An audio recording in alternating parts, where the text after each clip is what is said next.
Je vous souhaite la bienvenue aujourd'hui à l'émission de télévision Les Actualités prophétiques.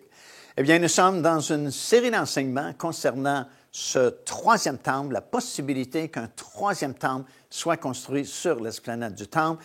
Et pour bien comprendre l'importance de cette construction, nous sommes retournés jusqu'au début, dans le désert en réalité, après la sortie du peuple juif hors d'Égypte, en route vers le pays de Canaan, alors que Dieu a donné des instructions à Moïse afin de construire le premier tabernacle. En réalité, ce premier tabernacle, c'était une construction portative parce qu'on devait monter le tabernacle, démonter le tabernacle lorsqu'on arrêtait. Lorsqu'on reprenait la route, il fallait le démonter, il fallait l'installer lorsqu'on s'arrêtait. Et c'était vraiment la première maison où Dieu pouvait manifester sa présence parmi son peuple. Et ce tabernacle a suivi le peuple d'Israël pendant ces longues années où ils ont vécu dans le désert avant finalement de se rendre dans le pays de Canaan. Après plusieurs années, presque 40 ans, ils se sont retrouvés dans la région du mont Nebo. Le mont Nebo est situé du côté est du Jourdain, juste en face de la vieille ville de Jéricho. Aujourd'hui, le mont Nebo est situé en Jordanie, comme nous l'appelons, et c'est là que finalement Moïse est mort après avoir donné ses dernières instructions au peuple et après avoir choisi Josué pour prendre la relève et finalement faire entrer le peuple d'Israël dans le pays de Canaan de l'autre côté du Jourdain. Alors Moïse est mort au mont Nebo, en Jordanie. Il a été même enterré par Dieu. En fait, c'est la seule personne dont nous lisons dans les Écritures qu'il a été enterré par Dieu lui-même. Et finalement, le livre de Josué et la conquête du pays de Canaan va commencer. Au tout début du livre de Josué, c'est comme si Dieu s'adresse au peuple et il va dire « Moïse, mon serviteur, est mort ». Et c'est curieux que Dieu se donne la peine de dire ça au peuple juif parce que tout le monde parmi le peuple sait très bien que Moïse est mort. On l'a même pleuré pendant 40 jours. Mais Dieu voulait s'assurer que tout le peuple sache qu'il avait approuvé Josué comme celui qui devait faire traverser le Jourdain par le peuple d'Israël pour prendre possession du pays de Canaan. Et c'est ce qui s'est produit. Josué a demandé à ce que l'arche de l'Alliance soit portée sur les épaules des sacrificateurs, et puis les eaux du Jourdain se sont séparées pour laisser passer le peuple. Ils ont traversé le Jourdain, puis se sont établis tout d'abord, avant même de prendre la ville de Jéricho, dans un endroit qui s'appelle Gilgal. Et le tabernacle, qui avait été construit il y a plusieurs années auparavant dans le désert, a été établi pendant plusieurs années, 14 ans à peu près, dans cette région-là de Gilgal. Et puis, après ça, on l'a déménagé dans un endroit qui s'appelle Silo, qui est situé au nord de la ville de Jérusalem. Et là, on l'a établi de façon permanente. Encore aujourd'hui, si vous allez à Silo, on a construit le tabernacle, on l'a reconstruit, bien sûr, ce n'est pas l'original, mais on l'a reconstruit de façon permanente. Il est établi là, il est toujours à Silo.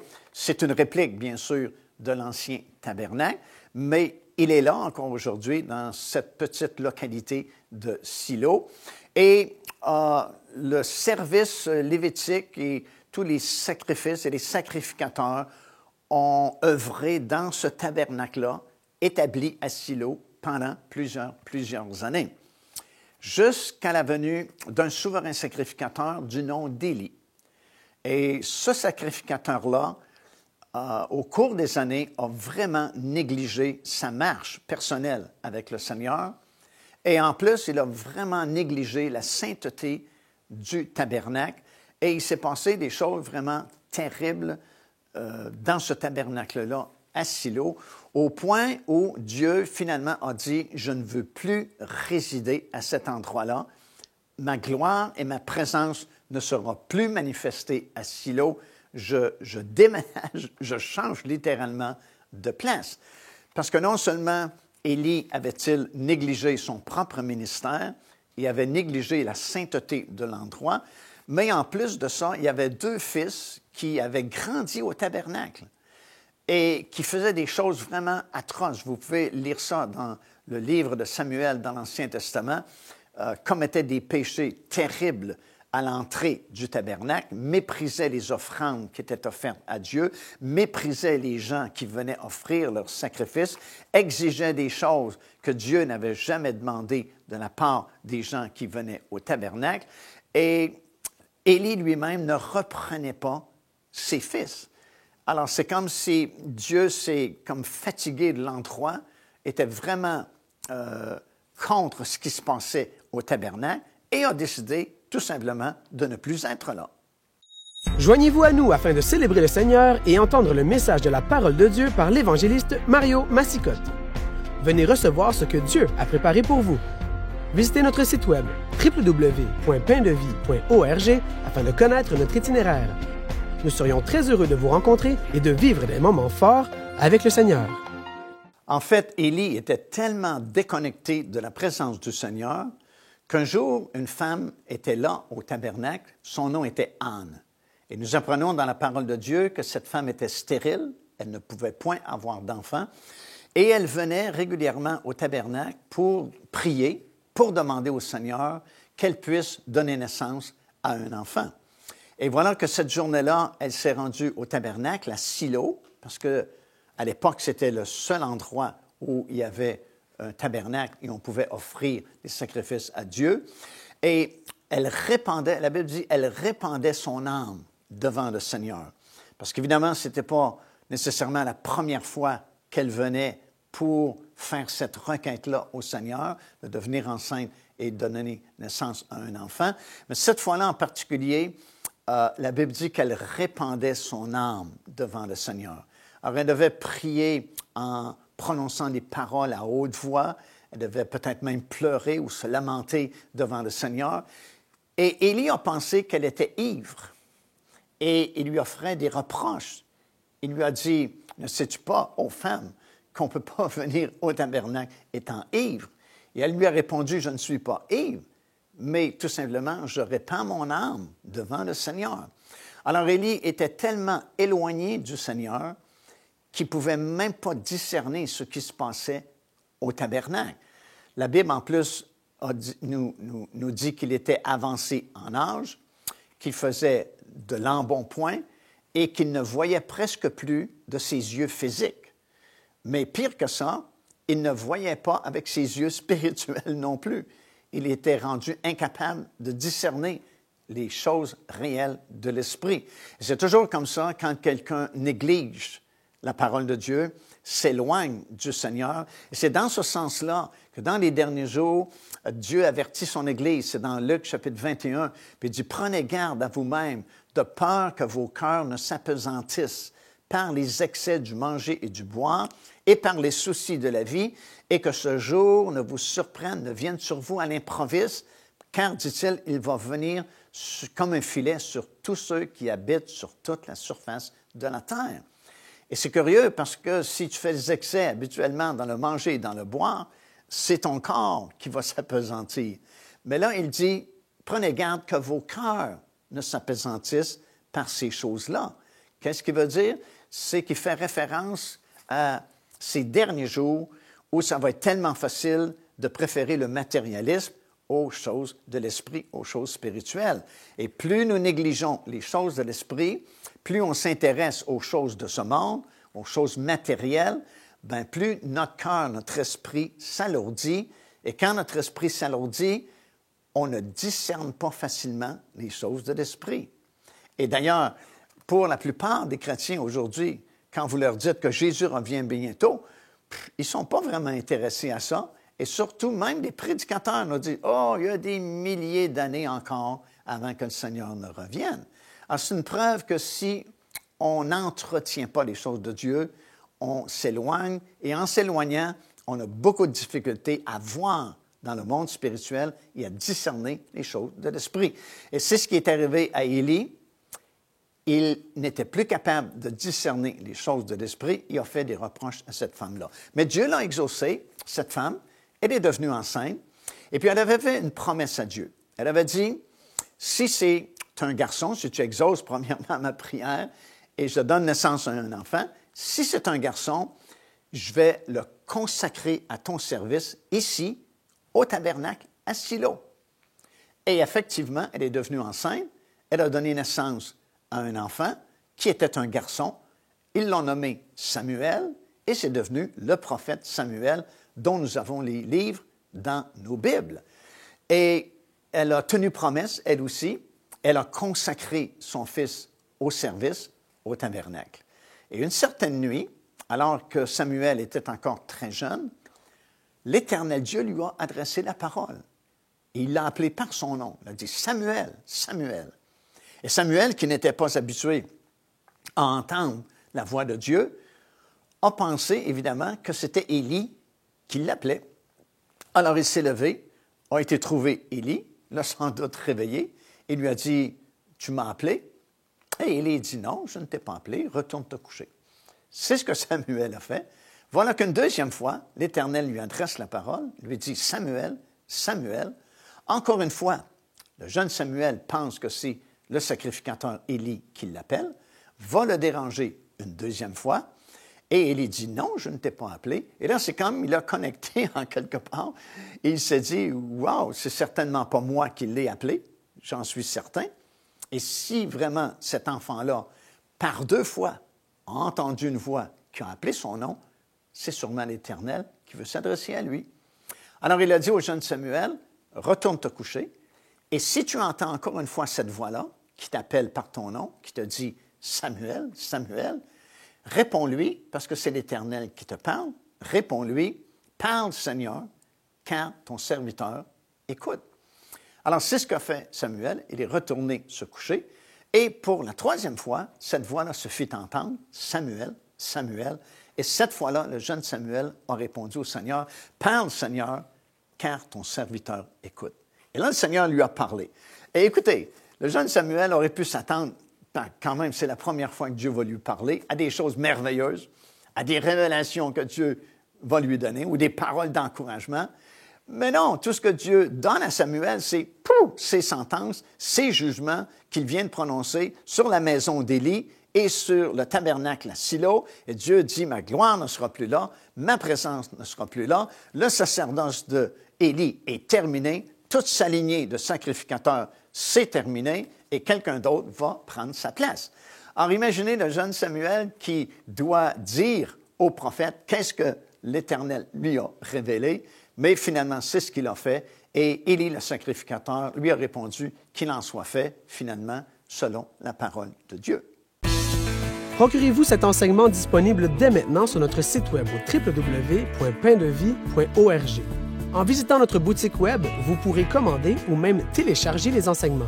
Vous trouverez aussi plusieurs autres produits contenant des centaines de sujets pour votre édification.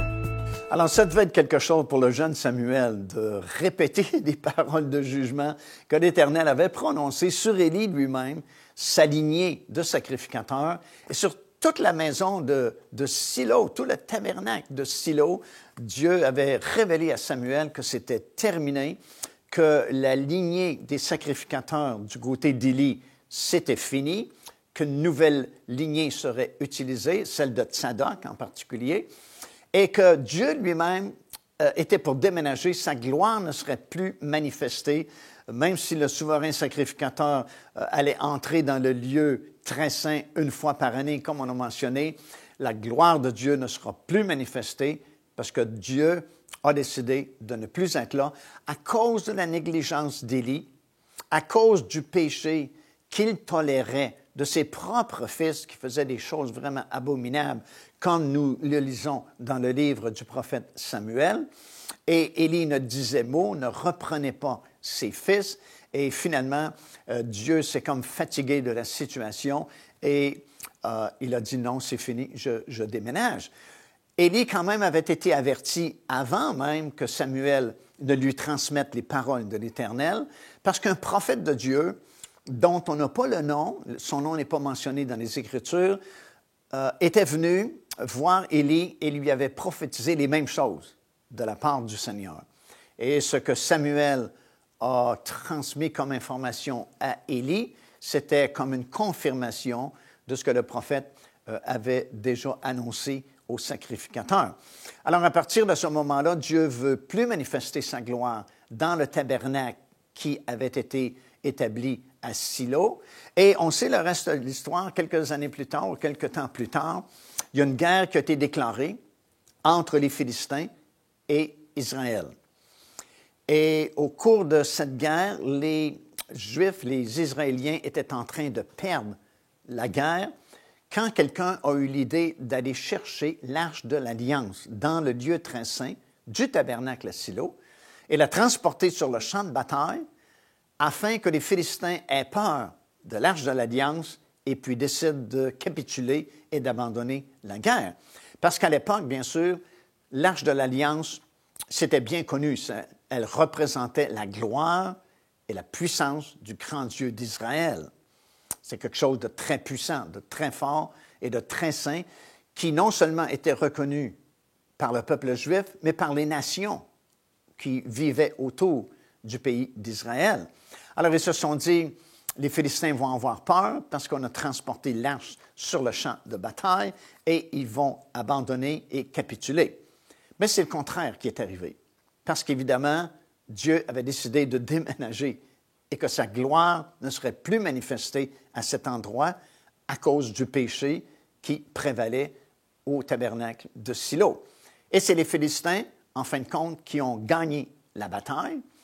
Non seulement ont-ils gagné la bataille, mais ils ont pris l'Arche de l'Alliance en captivité, se sont rendus maîtres de l'Arche de l'Alliance et ils l'ont même transportée dans leur coin de pays, dans le pays des Philistins, le long de la mer Méditerranée.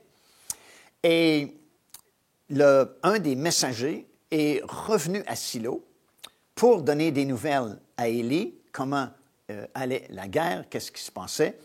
Et il a annoncé à Élie, vraiment, il a dit, oh, j'ai de mauvaises nouvelles à t'annoncer, parce que, premièrement, Israël a perdu la guerre. Ce sont les Philistins qui ont été les plus forts. Et il dit, deuxièmement, tes 2 fils ont été tués sur le champ de bataille la même journée. Et ça, c'était un accomplissement de la parole prophétique qui avait été donnée à Élie, justement, que ses 2 fils étaient pour être éliminés la même journée. Et les 2 sont morts sur le champ de bataille. Mais le messager dit, encore pire que ça, l'Arche de l'Alliance, qui représente la gloire et la puissance du grand Dieu d'Israël, a été prise en captivité par les Philistins et ils l'ont transportée dans leur pays et la gloire est partie d'Israël. Au moment où le messager a annoncé toute cette liste de mauvaises nouvelles à Élie, qui était assis à l'entrée du tabernacle à Silo, au moment où il a entendu ces mauvaises nouvelles, il est tombé par terre, il s'est brisé la nuque et il est mort sur le coup. Et sa belle-fille, qui était enceinte et qui devait accoucher prochainement, a accouché prématurément. Et les femmes sages qui étaient autour d'elle ont dit, bien, prends courage parce que c'est un garçon auquel tu as donné naissance. Et la Bible dit, elle ne s'est pas préoccupée vraiment de ce que les femmes disaient autour d'elle. Et puis, ils ont nommé cet enfant-là Ichabod. Ichabod veut dire « la gloire est bannie d'Israël ». La gloire est partie. Voulant dire que l'Arche de l'Alliance n'est plus entre les mains du peuple de Dieu, mais l'Arche de l'Alliance, qui représente la gloire et la présence du grand Dieu d'Israël, est aux mains des Philistins. La gloire est partie d'Israël. Imaginez ce pauvre petit enfant, chaque fois qu'on l'appelait, on l'appelait Ichabod. À chaque fois qu'on l'appelait, on disait « la gloire est partie, la gloire est partie, la gloire est partie d'Israël ». Dans cette même journée-là, les prophéties qui avaient été données à Élie par ce prophète inconnu et les paroles qui avaient été transmises à Élie de la part de Samuel, de ce que Dieu lui avait raconté durant cette nuit-là où l'Éternel l'avait appelé, se sont réalisées à la lettre dans cette même journée-là où Israël a perdu la bataille. Ses 2 fils sont morts sur le champ de bataille et en plus de ça, l'Arche de l'Alliance a été prise en captivité par les Philistins et ils l'ont transporté dans leur pays, comme pour se moquer d'Israël, se moquer de la supposée grande gloire et puissance du Dieu d'Israël. Et c'était vraiment un drame terrible qui s'est produit en Israël à cette époque-là. Et ça confirmait la parole que Dieu avait annoncée sur le tabernacle à Silo et sur la lignée des sacrificateurs d'Élie. C'était terminé parce que Dieu n'était plus là. Ici l'évangéliste Mario Massicotte qui vous invite à vous inscrire à notre lettre de nouvelles électronique.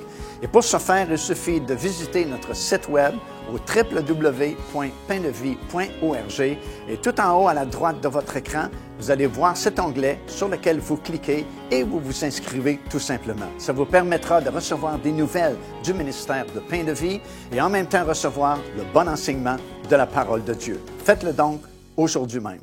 Alors, s'il y avait beaucoup de tristesse en Israël parce que la gloire était partie, d'un autre côté, du côté des Philistins, il y avait une grande joie parce qu'on venait de se saisir de l'Arche de l'Alliance. Alors, tout fiers qu'ils étaient, ils ont transporté l'Arche de l'Alliance dans le temple de leur Dieu qui s'appelait Dagon. Et on avait construit un temple là aussi, dans le pays des Philistins, en l'honneur de Dagon. Et on avait érigé cette grande statue qui représentait leur Dieu, Dagon. Et on a placé l'Arche de l'Éternel devant la statue de Dagon comme une offrande qui voulait dire que Dagon est vraiment le Dieu supérieur parce que même toute la gloire et la puissance du grand Dieu d'Israël représentée par l'Arche de l'Alliance est maintenant déposée à ses pieds. Alors, ils ont fermé les portes du temple et le lendemain matin, quand les prêtres sont venus pour faire le service dans le temple de Dagon, ils se sont rendus compte que la grande statue de Dagon était couchée par terre, face contre terre. Alors, ils ont été sûrement surpris et ce qu'ils ont fait, c'est qu'ils ont relevé la statue de Dagon et ils ont fait le service qu'ils sont habitués de faire durant la journée. Le lendemain matin, ils sont revenus et cette fois-là, non seulement la statue était-elle couchée par terre, mais ses bras étaient brisés, sa tête était coupée, il ne restait que le tronc.